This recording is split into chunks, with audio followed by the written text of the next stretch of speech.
kedua BPD adalah satu badan yang kolektif kolegial, bukan satu dari pilihan diksinya dengan kalau berhadapan dengan kepala desa dengan pemerintah desa.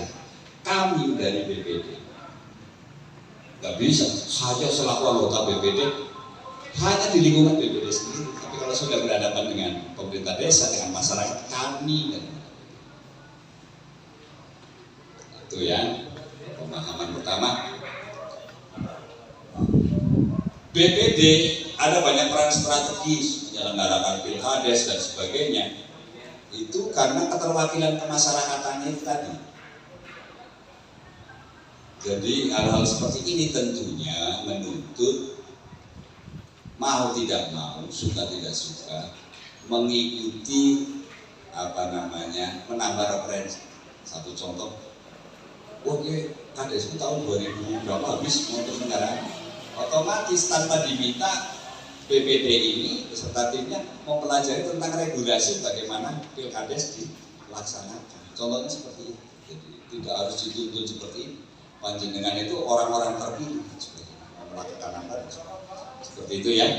Terus BPD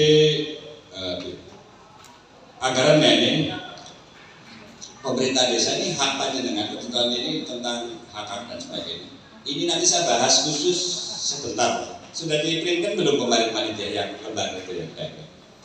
Jadi kenapa kita keluarkan tahun 2021 Perbuk tentang pengelolaan keuangan di desa? Karena itu diatur banyak, perannya inspektorat apa, perannya dispema desa apa, perannya kecamatan apa, perannya BPD apa, itu dibagi Perbuk itu. Nanti kita bahas itu di latar belakangi hasil diskusi kami Perbuk ini buat sebab BPD salah menempatkan diri. Memang betul ada fungsi legislasi pengesahan terhadap satu produk hukum tertinggi di desa itu Perdes oleh BPD beserta kepala desa itu. Tapi pengawasan, tolong dipahami, pengawasan itu ada berbeda.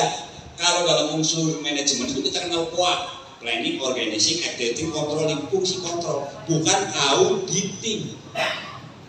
Banyak BPD yang melakukan tindakan auditing.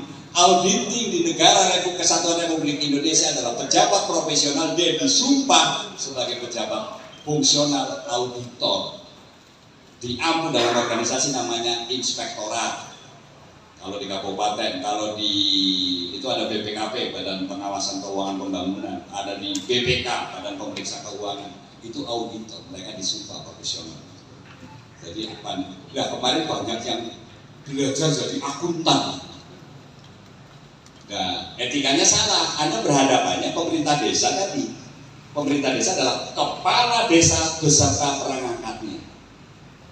Jadi Anda ketemu dengan sekdes dan sebagainya setelah seizin kepala desanya seperti itu. BPD itu mengundang sari, mengundang keuangan, jadi mana LPC yang masuk sini dan sebagainya. Bukan ranahnya di situ. Saya pun tidak punya ranah seperti itu ke desa. Walaupun saya bagi uang banyak. Aku nak derajatnya ikhlas dulu, pahalanya apa? Saya setahun membagi uang hampir 0,5 triliun, 500 miliar lebih kita bagi. Bayangin, tahun ini aja ADD 132 miliar, ADD 309 miliar, bagi hasil pajak 23 miliar, bagi hasil restribusi 2 miliar sekian, ada bansus 69 miliar, banyak kita bagi gitu. Tapi saya tidak punya hak audit, karena saya tusi saya di pembinaan. Siapa yang audit? Kalau saya mencurigai dan sebagainya, saya akan berkoordinasi dengan APIP, alat pemeriksa intern pemerintah, yang namanya inspektorat. Tolong teman-teman inspektor dijadwalkan desa ini untuk dikunjungi dan sebagainya. Baru kita terima seperti itu. Perannya seperti itu. Akhirnya lahir ini, Perbuk ini. Kita kemas seperti itu. Dan BPD dibantu. Kami berdiskusi kurang lebih 2 bulan waktu itu di sela-sela karena tugas tambahan.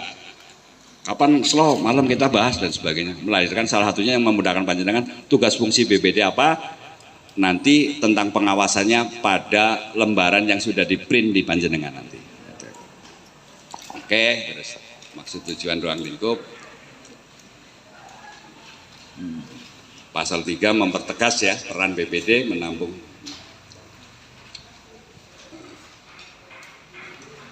Ini tolong ibu bapak sekalian, saya akan singkat saja, sebenarnya ini digali juga banyak. Kalau bicara politik teman-teman, kalau politik itu ranahnya bukan fakta tapi persepsi. Jadi politik itu adalah bermain dalam tataran persepsi, opini, asumsi, persepsi itu politik.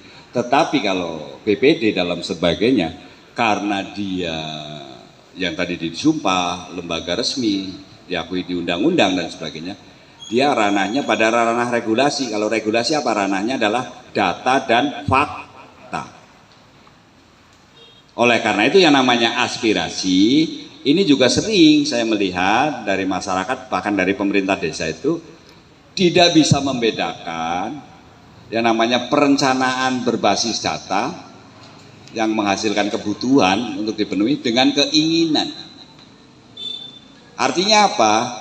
Pemerintah desa saat ini, makanya KPK tahun depan masuk di Jawa Tengah, salah satunya karena disinyalir, ini hasil KPK dengan kepanjangan dia sudah bergerak dengan datanya, memang tingkat penyimpangan di pemerintah kelurahan jauh lebih kecil, jadi pemerintahan kelurahan lebih tertib, lebih patuh.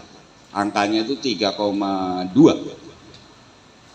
Tetapi kalau di desa itu angkanya 3,9. Artinya lebih jauh tidak tertib di pemerintah desa. Kalau kelurahan mungkin karena para PNS bila bermasalah dan sebagainya dimutasi dan sebagainya. Kalau di desa kan tidak mudah.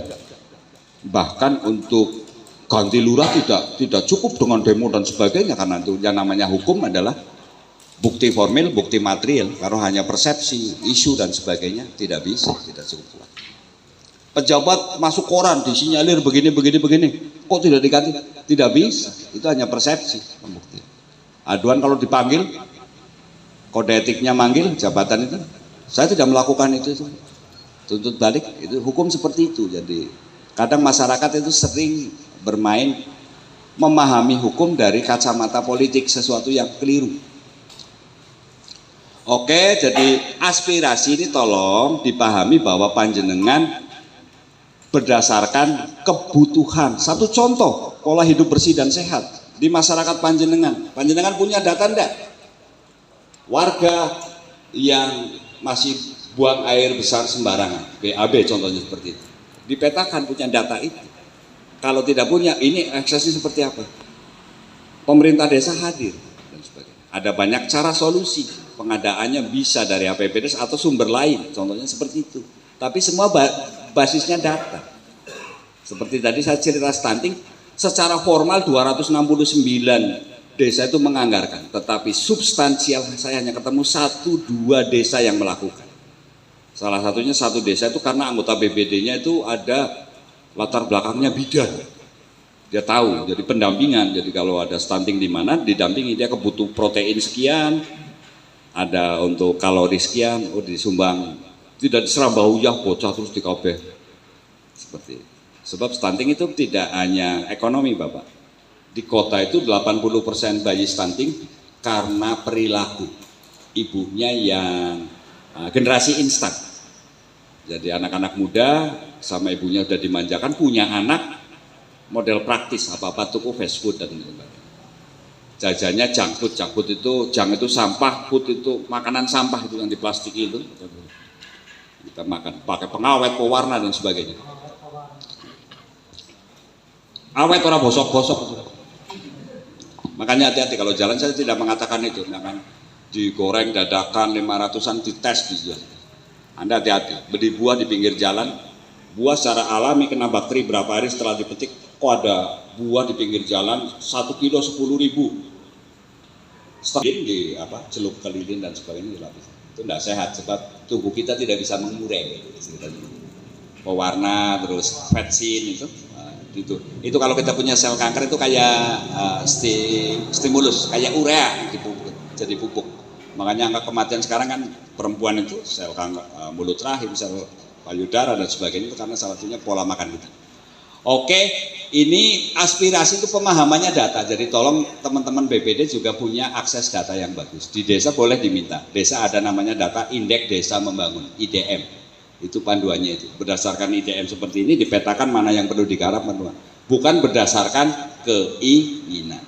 Satu contoh, kita alat transportasi kebutuhan apa bukan? Kebutuhan.